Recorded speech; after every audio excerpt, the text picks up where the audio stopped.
This time on the Compact World Putting Championship by Dave Pelz.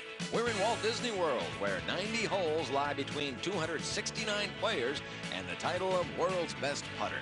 The big question, can Len Matisse defend his crown? Hello, everybody, and welcome to the Compact World Putting Championship presented by Dave Pelz. I'm Paul Ryden, and we're here at the Bonnet Creek Golf Club in Orlando, Florida for the first of two shows from the World Finals. And joining me right now is Dave Pelz, the creator of this event. And Dave, you've got to be delighted that we've got 72 of the world's best putters right here. Paul, it is fantastic. The weather is perfect. It's cool, it's crisp, the skies are clear. We've got the best greens in the world here at Walt Disney World. They're rolling at speeds from 8 to 11.5. We've got everything here, including the field. We've got major winners, Paul Azinger and Lee Jansen. We've got, from the ladies tour, we've got Lisa Lott-Neumann and Cindy Rarick, the greatest putters in the world. We've got amateurs and professionals. We've got juniors and seniors. We've got the field. We've got the greens. We've got the weather. The putts are rolling. I've got no clue who's going to win. A lot of great stories out there, and each one of them aiming to upend defending champion Len Matisse, win the $250,000, and be named the world's best putter. The championship will consist of 90 holes with cuts at 36 and 72 holes. 245 competitors play the first 36 holes, with the top 48 joining 24 seeded players for another 36 holes. The top 30 in ties will advance to the final 18 with their scores carried over. To become the world's best, someone's going to have to survive our 3 games of drawback. And here's how they work. In drawback, there's a 34-inch radius behind the tee area from which players can putt. For measuring drawback, each player's putter is marked off 34 inches. Let's say player A misses his putt. He must draw it back 34 inches and then putt again. The second putt is good for a score of 2. Player B also misses his first putt and has to draw it back 34 inches. And if he misses his second putt, he has to draw back again for his third putt. There's a 4-stroke maximum on each hole.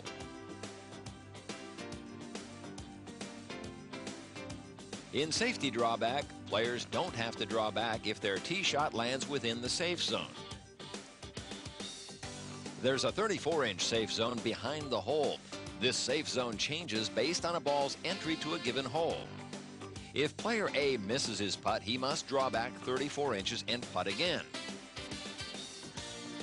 Player B misses his putt but stays in the safe zone, so he doesn't have to draw back. He can simply tap in. Now, player C also misses, but when he draws it back and putts, he misses again. He now has to draw back again. After the first putt, the safe zone no longer exists. There's a 4-shot maximum on every hole. And Dave, what about the third game, double safety drawback? Paul, it's really nearly the same as safety drawback in that the safe zone is the same. So you're testing the player's ability to roll at the right speed. But this time, when they hit the safe zone, if the ball stops there, they have to draw back 34 inches. If they miss the safe zone, if they're either short or too long, they have to draw back 2 putters, 68 inches. So you're always having to putt 6 to 12 footers. It's the toughest putting game going. The demanding games of drawback have really been well received and will prove to be a fitting test in helping us crown the world's best putter. After 6 months of qualifying action with thousands upon thousands of World Final hopefuls competing, the doors of the Bonnet Creek Golf Club were finally opened to the world's best putters. Come on, baby, swing. Here we go. This championship features the most diverse field of players to ever compete in a golf event. Amateurs and professionals on the same green, competing for the same prize. That's what America's all about. This is giving an opportunity to everyone, not just the pros. The pros have their opportunity to make their big purses throughout the year. You know, and it gives these amateurs a chance to mingle with the pros, mingle with the different people. It gives everybody a chance to have a little fun. It's great that they can bring everybody in on the even level, you know, and it's all even level. Everybody qualified the same, and it's really fun. You know, I never thought playing 2 years of golf that I'd be here playing, you know, in Orlando, Florida. I think that's fantastic. I think just being given the opportunity to putt at this level, it's a fantastic opportunity. And the mere fact that we're going to be putting against the pros, handicaps, young juniors, it's a skill. And if you're good at it, you're just good at it. And it should not be nothing should really stop you from taking part no matter what. So I'm very proud to be here. And the amateurs aren't the only ones excited about the diversity of the field. It's just great practice to be out here and see all these people putting. I mean, let's face it, you get to play against tour players and kids and everybody. There's no reason why a man can't compete with a woman or against a kid, because putting is the equalizer. I mean, you can be anybody and beat the best. I love it. I mean, I was an amateur not too long ago. I understand that it can be a little bit pressure-packed sometimes, but that's how you grow, evolve, and you learn and you get better. And it's the same thing, because I think a 12-year-old kid was paired with Payne Stewart last year, and I don't know if he beat him or not, but I heard he did. And so it's a great thing, and certainly that would help the amateur out if they did well in this event. It's fun watching all the different putting strokes and the different putters and stuff like that. I mean, I figure because some of the best putters come from, you know, some of the public courses and stuff like that. That's all those guys do, is stand out there and putt all day. One thing you'll find in a compact World Final putting green, plenty of unique putting styles. They may come from different backgrounds, but they all have one thing in common. In order to move on in this championship, they all have to survive all 3 games of drawback. It's tough. It's just the fact of just drawing it back 68 inches, plus your own putt. It is great practice. It just shows you how, I mean, everybody says how important putting is in the golf game, and it is. It's just, this really makes you see how important it is. To get this far in the competition means you've got to be good and determined. William Rockwell, disabled in a motorcycle accident, hasn't let the games get in his way. I love the format. I think that it's very challenging, and obviously I've had a lot of challenges myself. I took this accident as the greatest challenge of my life, you know, and I conquered that. So I figured, heck, I might as well come out here and conquer the world, you know. Some familiar faces were back among the amateurs and professionals to have a go at the title World's Best Putter. And needless to say, nerves were on edge. Let's see if she can make 3 in a row. No way. All right. I'm very pleased. I was a little bit nervous about the double safety drawback starting out, but I putted very well over there. I had 1 4-putt, little accident, but I still managed to shoot even over there, which was pretty good in that format. And then over here, I did have 5 aces, so that really helps. You know, Dave, we mentioned the unique field. What about young Andy Caniff? Well, he qualified at the Junior World, and he's really good. I've talked to him in the in the practice round yesterday, and he's very enthusiastic, got a great attitude, and he's putting well. He's near the top of his field right now.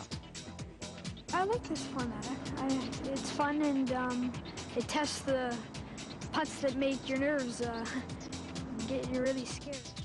This has got to be a great thrill for these kids. 13-year-old Amy Cho coming all the way from New Zealand. What poise. It's great for us to have 8 international champions here, both amateurs and pros. And this man, what a man, Bill Rockwell, we call him Rocky. I met him on Wednesday before the tournament this week, and he just brought me to my knees. He's got the best attitude I've ever seen. And besides his other disadvantage here, the rain is probably toughest for him more than anybody else in the field, because he can't wipe his glasses and his feet get wet between every putt. This may be the only golf tournament in the world where you don't have to be able to read distance to the green. However, with 4 greens and 36 holes, there are still plenty of numbers to think about. The game we are playing is safety drawback. You'll play 9 holes here on green 2. Safety drawback to safety zone. 34 inches from the back edge of the hole in a half circle. If you hit your first putt and it's in that safety zone, you get a putt from there. I hope to do well. You know, you always have to go out there with a positive attitude, so we're going to try and make some putts. Here's Paul Azinger. A lot of people were hoping for good things from Paul this week. Seemed to be one of the favorites coming into it. Well, he led the tour qualifier, Paul, and I want to promise you something. Zinger's going to win on the PGA Tour next year. He is on his way back. He came to one of our short game schools, and I was really impressed with his attitude. He is working as hard as I think anybody I've ever seen, and I put him in the grind category of a Tom Kite right now. He is working on his game, and I'm telling you, that one looked good, of course, but he's coming. Look out for Zinger. Brent Geiberger, of course, comes from good bloodline. Yeah, in fact, Al, his father, is in the gallery today. If you check the gallery, you'll see him. Now, this is double safety drawback, and you know it's got short putts. You can make them. You can shoot low numbers, or you can shoot a million. And here's Steve Scott, the amateur out of the University of Florida. And to the casual fan, he's probably best remembered as the guy who almost beat Tiger Woods, the U.S. Amateur, in '96. And he's one of our Walker Cuppers. Don Pooley, of course, the top putter on the PGA Tour this year and back in 1988. And he's never been far from the top. I mean, he's always up there. Great putter. All right, 9 holes remain. At stake 30 spots into the final round of the Compact World Putting Championship. All the players have rotated. They've all played the same games. It's time now to see how things have leveled off. Well, as they come in the last 9 holes, Zinger, for example, has to play double safety drawback, so he's going to have to really work to keep his share of the lead. He's having a kind of a tough go of it right now. Yeah, I think he's 2 over already on this green, and that's not a good way to start. Joining McGinnis at the head of the pack after day 1, fellow PGA Tour player Spike McRoy. Spike, you've won a couple of mini tour events. How does having the lead in this event going into the final round compare? It's a lot the same. You know, we've got 18 holes left, as in any other tournament you'd play, and have the lead going into the last day. The difference, I think, is looking for that last hole, that brutal pin placement, and a possible 15-putt hole. It'll be interesting to see what happens.